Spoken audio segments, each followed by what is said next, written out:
Welcome to another video shot in Rochester, New York as part of a series by RIT on entrepreneurship. Agriculture is one of the oldest of industries. In fact, it was used by our most primitive human beings when civilization began. Probably agriculture and hunting describe the lives of people. One might think that after all these decades and centuries, that there is no reason to improve what we are doing. That how can there be new entrepreneurships in farming? And yet, we know in recent years, we've been concerned about a variety of issues, about environmental issues, about soil conservation, about deforestation, just to name a few.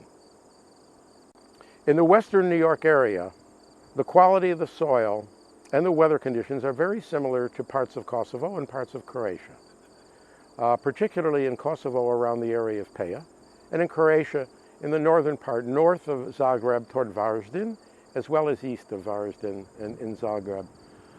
The types of products that are produced, agricultural products, are either similar or potentially very similar.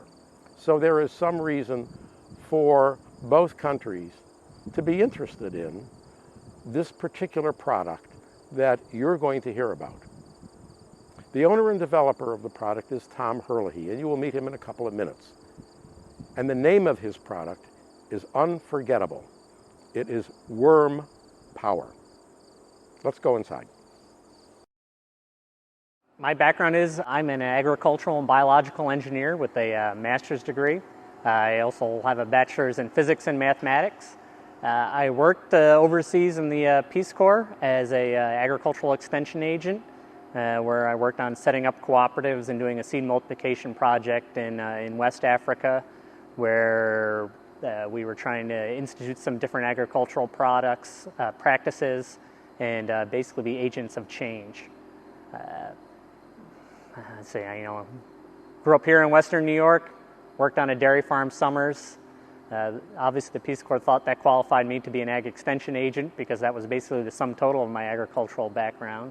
After getting the ag and bioengineering master's degree, I worked for consulting engineering firms, worked up the ladder from small firms to large firms, and was heavily integrated in corporate America, where we did a variety of waste management type of practices. I've done everything from designing wastewater treatment plants to landfills to recycling centers, composting facilities, drop-off locations, pickup projects, mainly focusing on pollution prevention and waste minimization projects.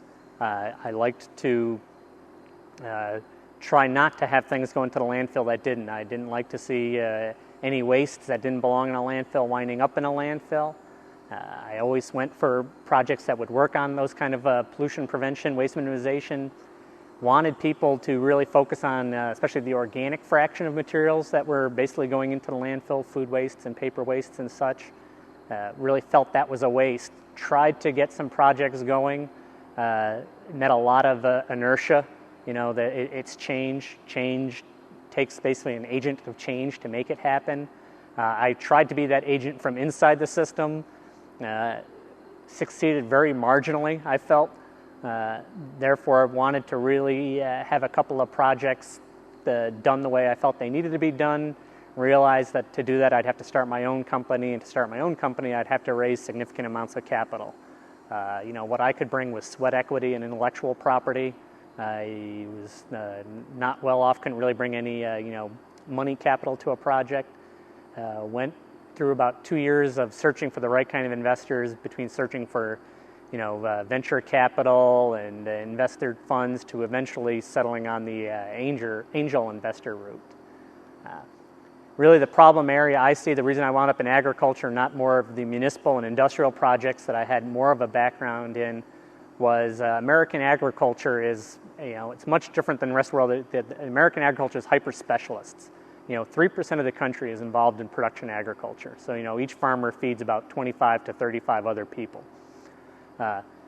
They are the least regulated of the groups in terms of how they do their production. Now their finished product is regulated in terms of food safety and environmental conditions, but really how they handled their byproducts wasn't. You know, it was however much manure animal production had, however much land they had, you divided X by Y, and that was their application rate. Realizing that we had gone after most of the other sources of environmental quality in this country, water quality degradation, ag was the single largest segment left to find out if we couldn't come up with ways to regulate them and bring them into a more environmentally sustainable practices. Too much manure on the ground winds up with more nutrients than the plants absorb. Those nutrients leach into the groundwater and surface water. They tend to cause an explosion of life. It's not pollution in the terms of like lead or cadmium or chromium. It tends to be nutrients from excess manure applications. So those nutrients will cause an algae bloom per se. Then as that algae dies, it sucks all the oxygen out of the water. We wind up with large dead zones in the water. Gulf of Mexico has a very large dead zone from the Mississippi River going into it. There's a couple very smaller ones inside the Outer Banks in North Carolina. This prompted a lot of the regulations that ag could only put down as much nutrients on the ground as is removed by that crop. This means that the way they handled manure was going to have to change drastically. You couldn't put it down however much you needed to put down on your land base. You had to come into a balance and submit a plan for regulatory approval. Therefore, as an engineer or as a capitalist, you'd say, this is a problem opportunity. You know, the paradigm change is going to be happening over the next 10 years in agriculture. Therefore, somebody's got to come in and be a solution provider. There's an opportunity there. Between composting and earthworm composting, known as vermicomposting, I felt there was going to be a real niche in it for production agriculture. These guys, you know, also in the animal production segment of American agriculture, these guys have had to get bigger because as the efficiencies have kicked in, the amount of profit you make per animal goes down. If you want to have the same standard of living, you have to have more animals.